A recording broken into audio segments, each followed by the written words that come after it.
Received an email accusing my wife of an affair during her UK trip. Now I'm debating whether to confront her and demand her phone. I, 47 male, have a comfortable and fulfilling life. I have a job I truly enjoy, I live in a nice suburb, and am blessed with 3 wonderful children, M8, F6, F4, and a lovely wife, Emily, 45. I've always felt Emily and I were an ideal match. However, a recent email I received has deeply unsettled me and planted a seed of doubt in my mind. Emily lived in the UK between 2010 and 2015, during which time she pursued a PhD. Because she lived there so long, she developed many close friendships and has made it a point to return every couple of years to maintain those ties. This past August, she traveled to the UK for 3 weeks to attend the wedding of one of her close friends. After some consideration, we agreed that it would be best for me and the children to remain at home, as I could not take that much time away from work, and the children were unlikely to find much enjoyment in such an event. Emily departed, returned as expected, and life returned to normal for us. Last week, I received an email on my work email address. It was supposedly from the wife of Emily's friend. I'll call him Jake, M44. According to this woman, she has a very strong reason to suspect that Jake and Emily engaged in an affair. She listed off her suspicions, noting Jake had picked Emily up from the airport, spent considerable time at her hotel, and how the two of them frequently went out to dinner alone. She even included pictures of my wife's earrings that she said she found in Jake's pockets when she was doing the laundry and pictures of a lipstick stain on his shirt. The color is one I recognize as something Emily often wears. There is some other evidence she listed off. For the sake of conciseness, I will not include them here. All this was a lot to absorb, and for a while, I thought it was some sort of joke, so I tried my best to ignore it, but it kept coming back into my mind. I remember that before her trip, my wife would talk to all her friends there. I don't know if this email is influencing my memory, but I think she probably spoke with Jake the most. Additionally, I know Emily never liked Jake's wife, though I can't say why. I've never pried into Emily's phone or social media accounts before, but I feel very tempted to now. However, I know I'd feel terrible if I looked and found nothing. Also, if I start acting suspicious, wouldn't she just delete everything out of fear of being found out? I am unsure of how to move forward and would welcome any guidance on handling this. The best I can currently come up with is asking to see her phone immediately after confronting her about it so as to not give her no time to delete anything, though part of me thinks this would upset her and potentially not even show anything. wth for telling my wife to show me her phone after I got an email accusing her of cheating? Edit, I forgot to include, my wife no longer has these earrings. She wasn't wearing them when she returned, and when I asked, she said she lost them. Update 1. I confronted Emily, she confirmed my fears. She claims she's in love with Jake and can't live a lie any longer. She still claims to love me and the kids but says she can't stay with us any longer. According to her, she was waiting for a better time to tell me and the children. Apparently, this has been going on since March, with Jake flying out here occasionally and Emily secretly meeting him. We're getting divorced. Emily is moving to the UK soon. She confirmed that in August, in addition to the wedding, she attended a job interview, and she's set to start around the new year. She's already applied for a British visa. She plans to live with Jake once she moves. As for custody, Emily is voluntarily surrendering her chance of full custody. She doesn't want to uproot the kids, so they'll stay here in Canada with me. There's a part of me that appreciates that decision, but there's also the part that is astonished at how easily she's walking away. She wants to pay child support, but I'd rather raise my children without her financial influence. That said, the court will likely insist on support, regardless of my feelings. Emily is also seeking structured visitation rights, which, given the circumstances, will likely be granted. Based on what I've been told, the court generally leans toward arrangements that allow both parents to maintain relationships with the children, even when one is relocating to a different country. The lawyers are still working out the details, but it seems she'll have visitation during school breaks and holidays, with the possibility of virtual calls in between. I've been keeping things as amicable as possible, and the more cooperative I am, the more Emily seems to agree with my demands. We are also discussing the future of our home. Emily has expressed a desire to sell the property and divide the proceeds. While I am reluctant to part with the family home, it is unlikely I have much of a choice since it was bought during our marriage. For now, our lawyers are still working through the details, and no final decisions have been made. Given the situation, it could be a good while before we reach a resolution. In the meantime, I've been advised not to make any major financial moves. As much as I want to stay here with the children, I know selling is most likely inevitable. As of this writing, Emily is in an Airbnb and Jake has flown here to stay with her. They plan on traveling to the UK at some point in the near future. My lawyer tells me that adultery isn't grounds for special treatment when it comes to custody or property division. Therefore, it won't influence how assets are divided unless marital funds are directly involved. Emily likely used money from her personal account. Unless it can be proven she used our joint finances to fund the affair, it's unlikely this will make any difference in court. I have been in regular communication with Jake's soon-to-be ex-wife, Eleanor, primarily through email, and more recently, we've spoken over the phone a few times. Eleanor apologized, saying she felt guilty for telling me about the affair and worried that if she hadn't, maybe my marriage could have been salvaged. I reassured her that, for me, the gravity of the situation made divorce inevitable, and I'd rather not remain in the dark about something of this significance. She even sent me messages and other evidence of their relationship, but since Emily is openly admitting to the affair, it doesn't really matter in the context of the law. Eleanor has also told me a lot about Jake. Apparently, this is the third time he's cheated on her, and she's had enough. There's no chance of reconciliation this time, she says, and he doesn't seem interested in trying. She mentioned that Jake has zero desire to raise children who are not biologically his, which explains why Emily's not fighting for custody. Eleanor's divorce will most likely be much longer and more drawn out than mine, given that both her and Jake want full custody of their children, and can't agree on several other issues. I haven't had much time to process everything. These past 2 weeks have felt like a blur in every way. But one thing I can say with certainty is that I have nothing left for Emily. Not because she betrayed our marriage, but because of how easily she's walking away from our children. I never thought I could hate someone I once loved so much. It's a strange feeling. The hardest part in all of this is the children. My 2 youngest daughters have started asking why their mother isn't around as much anymore, and it's been very difficult trying to communicate with them about the nature of the situation. My eldest seems to understand a little more and, as a result, he has become quiet and withdrawn. I'm fortunate to have a family that has been incredibly supportive so far. My children have received numerous thoughtful letters from some of their cousins, which I've been reading to them each night. All my siblings have also sent gifts for the kids, and one of my brothers, along with his wife, drove up to visit over the past weekend. My sister-in-law even prepared plenty of food, some of which is still in the freezer. They also kept the children entertained while I met with my lawyer. My other siblings have also offered to come by and look after the kids whenever I need them. Beyond that, my parents have been calling daily to check in on us, and my 78-year-old mother has already made plans to stay with us for 2 weeks in November to help around the house. The collective effort of my family has made this experience much more bearable, and I'm deeply grateful for all their support. To everyone who encouraged me to speak with Emily after my last post, I'm grateful.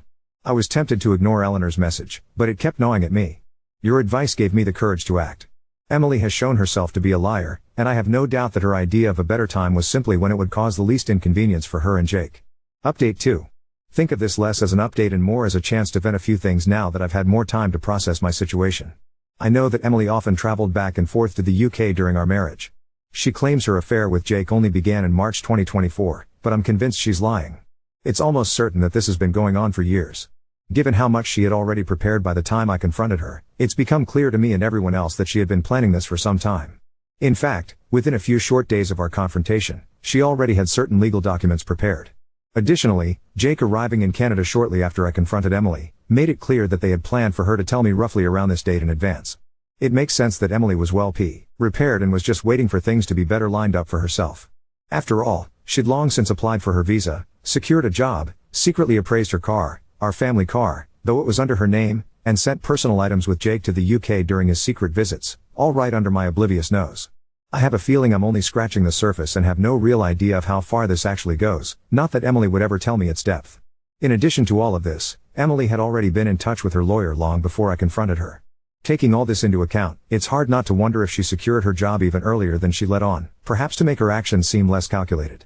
2 of Emily's friends have since reached out to express shock and disappointment by her actions. One of them, Janet, mentioned that according to another friend, Emily had been consulting her divorce lawyer as far back as late August or early September, and this other friend also confirmed my suspicion that Emily had been sending some of her belongings to the UK during Jake's visits. I've been losing sleep, replaying the past few months in my mind, maybe driving myself a little crazy, but certain things stand out. For example, when Emily went to the UK in August for the wedding, she was carrying 3 fully loaded suitcases. She told me that they were filled with presents for her friends and I didn't question it, even though it seemed a bit excessive at the time. When I picked her up from the airport after her trip, I noticed the bags were suspiciously light. I can assume that in addition to the job interview she claimed to attend, she transported a bunch of her personal items to the UK, which would explain why since her return, she seemed to have been wearing a smaller selection of her clothing. Despite this, I was somehow blindsided, and I completely blame myself. Looking back, I can see there were signs I ignored, and I guess I didn't think Emily was capable of this sort of thing. A part of me wonders if this outcome could have been avoided entirely had I been more assertive and vigilant in the past. The worst part of all is that my children are now dealing with the consequences of my ignorance and stupidity. While I twiddled my thumbs, my wife had essentially started a new life. Most people in my life now know about my separation from Emily. I've stopped wearing my wedding band, and I've explained the situation to friends and colleagues who noticed its absence. One of my close friends, and many others who reached out privately on Reddit, have suggested I get DNA tests for the children, given Emily's travel patterns and tendency to lie. While I understand where they are coming from, This is something I'll never do. I'd never assign my children to another man. Nothing will change that. Life without Emily has thus far been difficult. Mornings have become a hectic rush. Between getting the kids ready and getting myself out the door, I'm barely on time for work for nearly half the week. It's frankly exhausting trying to keep up with all the extra parenting duties I have to perform throughout the day. Our current home has a large driveway, so on top of everything else, I'm already dreading the task of shoveling it once the snow starts falling. The kids are feeling the strain, as well. They don't particularly like the food I prepare most days and they hate how I'm always busy. It's incredibly frustrating to know that while we're here struggling, Emily recently departed for a relaxing vacation through Europe with Jake. Communication between us has dwindled, and I only learned of these developments recently. I have no idea if she plans to return to Canada after her vacation or settle directly into what will likely be a very comfortable life in the UK. On a more positive note, I was able to get the kids to see their doctor recently. She gave me a bunch of useful resources and advice. She placed an emphasis on how me and clear communication were the most important factors for their adjustment. While I'm optimistic, I'd be lying if I said I wasn't worried. It's still early, I know, but they remain quite upset about the entire ordeal and act out regularly as a result. It is abundantly clear that they're having a hard time adjusting to our new reality. Throughout all of this, my family has been a tremendous support. My mother arrived as promised early last week, and things have already become significantly easier. The kids enjoy her cooking and spending time with her. Her presence has also freed me to handle other tasks. Whenever the divorce is finalized, I plan to designate my eldest brother and sister-in-law as legal guardians for the children. They live relatively nearby and have already agreed to take on that role if needed, which brings me some peace of mind. However, I highly doubt this will be any time soon given my much busier schedule and Emily dragging her feet before traveling. The whole process has slowed to a snail's pace. One of the hardest aspects of all this has been making decisions about our family home. After considerable thought and speaking it over many times with my family, I'm leaning towards selling at this stage. Emily has already offered me a bit more than half of the proceeds since she sold our SUV right before leaving the country. My lawyer has noted that selling the SUV before we finalized anything was premature on her part, considering I contributed significantly, 40%, to the purchase. He thinks I have strong grounds to seek reimbursement elsewhere in our asset division, which aligns with Emily offering more of the house. Getting more than half seems fair, given that I contributed about 65-70% of the down payment and monthly mortgage payments. As I mentioned above, the family SUV was registered in only her name. However, I covered about 40% of its cost, so it's frustrating she sold it unilaterally. As I've learned over the past several weeks, my Eden is too snug for the kids and inconvenient for my mother to duck in and out of when she runs errands. Therefore, I'll need to trade it for something larger. In return, Emily has graciously insisted I keep the furniture and appliances, least she can do, I suppose. As much as part of me would like to stay in our current home, it's probably better for us to move. Part of me hopes this will help us avoid future interference from Emily, though, in reality, she's just as likely to interfere no matter where we are. I've been looking at townhouses closer to my place of work, which would cut down my commute and place us near a well-rated school. However, my sisters brought up that moving the kids now would mean changing schools and losing their friends, which would be yet another big change for them. An alternative option is that we move to a smaller, more manageable house close to our current one. This would reduce my workload and allow the kids to stay at the same school. Regardless of which option we choose, the idea of a new home without Emily's memory is appealing. Our current home's location is yet another example of how foolish and short-sighted I've been. Its location was much more convenient for Emily's commute compared to my own. It worked out for a time as the children's school was close to Emily's work in case they needed her during the day, but now all of this is useless as my place of work is rather far. I've heard nothing from Emily's family, and frankly, I have no interest in reaching out. As for Emily's future with Jake, I don't wish her relationship to fail. The longer her life is stable, the less likely she'll disrupt ours. But I take solace in knowing she remains unaware of Jake's infidelity history. I don't feel any moral obligation to warn her about Jake's character, and Eleanor feels the same way. I've made a point to check in on Eleanor regularly. She doesn't have the same family support I do. Her immediate family is charmed by Jake's ample wth and believes that she should do whatever it takes to keep him, even though it is clear that neither he nor Eleanor wants reconciliation. Now on to second story. Overheard my wife falsely take credit for all household chores in front of her friends. Now she blames me for feeling unappreciated.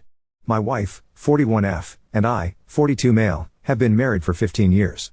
I apparently surprised her by being capable of doing household chores and tasks, which I didn't think much of.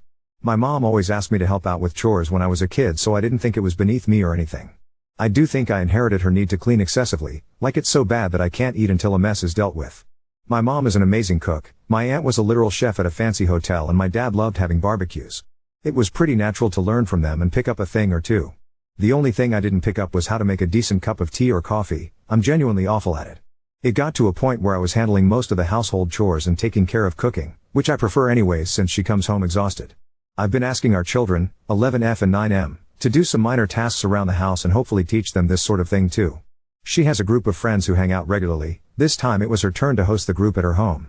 I offered to take our children out for the day, and it was all set. Before we left, I had to finish up some things for work. The office space is practically on top of our living room, so I could hear what they were talking about the entire time. One of the friends asked how she always kept our house so spotless, and my wife just bragged about how she was responsible for it all. Then they all started talking about their gripes with their marriages. A common theme was how unhelpful their spouses were. I felt pretty uncomfortable, so I just left the office and went out with the kids. I came back after they had left for the night and acted as normal until we got to our bedroom. I asked her what was up with that conversation they had and pointed out that I did the cooking and cleaning in our marriage. She told me not to take it personally, and that she just wanted to fit in with the struggles of her friends. Now I just feel unappreciated, especially since I don't clearly remember any genuine gratitude for what I do from her. Since then, she's been pretty short with me. She says I'm weaponizing what I'm doing against her and holding it over her head. I don't expect her to compliment me each time I clean or defend me religiously, just a little. My husband is pretty helpful actually, he does his share would be nice. I can't help but feel like her friends think I'm some sort of deadbeat who comes home to relax and neglect her. Update 1. I just can't believe that this is the woman I married. I tried speaking with her, telling her that what she did wasn't that big of a deal but was still not a nice thing to do. She didn't like me bringing it up again and just told me to suck it up and stop bitching about one mistake. She apologized, but in a tone that just sounded like she was just tired of dealing with this. I noticed her getting very heated and on the verge of starting an argument, so I backed off and switched to a different topic. I asked if we could adjust our duties at home to be more fair for both of us, since most of our management fell to me. Then she got up in my face, telling me I had no right to lecture her about chore duties when I'm practically at home most of the time.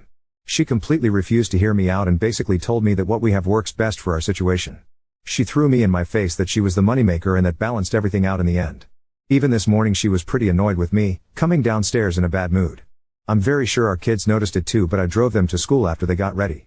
When I got back I noticed that my wth left her packed lunch on our kitchen counter. So now I'm sitting here, just feeling like the woman I've known for 15 years hates me. I guess I'll have to push this issue properly even if she gets angry. She's been ignoring my texts and attempts to call her. I can't just let her act like this, especially in front of our children. Update 2. I think I'm just done at this point. I did something I never did before and went into her phone while she slept. We both know each other's passwords, so it wasn't really difficult. Some of the cheating comments got to me and I felt pretty paranoid about this situation. Instead I found a group chat with some of her work friends, different from the other friends she had over.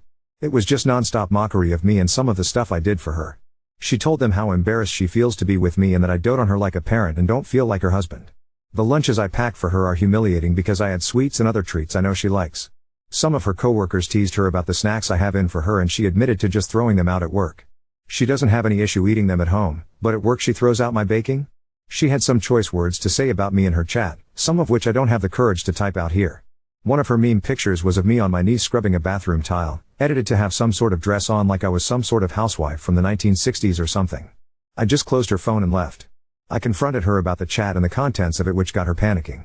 I focused on our kids this morning and left her to her own devices. It's not like she would have appreciated a kid's lunch anyways. Now she's texting me like crazy at the office, but I think I lost all respect for her and what she's become. Not only does she find me overbearing and embarrassing as a husband, but then I find out she mocks me to her friends and exposes some sensitive relationship issues to her group chat. This will probably be the last update, since I don't think she can come back from this. We just celebrated our 15th anniversary last month too. I feel like a loser now after seeing what my wife actually thinks of me. Update 3. I know I'm going to get some hate for my decision at the end of this all, but I gave my wife one more chance. She gave me a real apology for her actions and how she treated me about 2 weeks ago. In her own words, she let her friends' comments at work and her best friends affect her too much. My wife wanted to feel included in the groups by playing both sides, one that has a useless husband and one that has a clingy husband. She's not using them as an excuse and did take full responsibility for how poorly she treated me, which is A+. She suggested some sort of marriage counseling for us and insisted on doing the planning herself to show me she's dead serious on wanting to make this work. She's copied me in her communications with the counselor, but it'll still be a while before our first appointment. She's stepped up in the home too, doing more tasks without me asking. The compliments I used to get have also made a return, so I do feel a little more appreciated. My wife promised me that she wouldn't lie to her friend group anymore and give me the credit I deserve. The work friends I don't know about, their opinions on me will forever be as they are even though she talked to them. Part of this feels disingenuous, since it took us getting into a bad spot for this to happen. Maybe it's just resentment talking. I just hope this works out for our sake and the kids. And no, she has not been cheating or had some guy in her ear telling her things. A lot of DMs are asking about that comments where Op has replied, I only have a problem with the work friends, but there's not much I can do. It's not like she can stop communicating with her coworkers or quit her job. We both work, she makes about 100k a year while I make around 70k. She earns more, but she's definitely not the only income in our household. I've got a lot of flexibility and leeway with my boss, he knows I'm trustworthy. So he allows me to work from home as long as I give him a heads up beforehand. That allows me to do whatever I need to do at home or handle our children. She doesn't have that benefit, and genuinely comes home about 6 to 7 p.m. exhausted.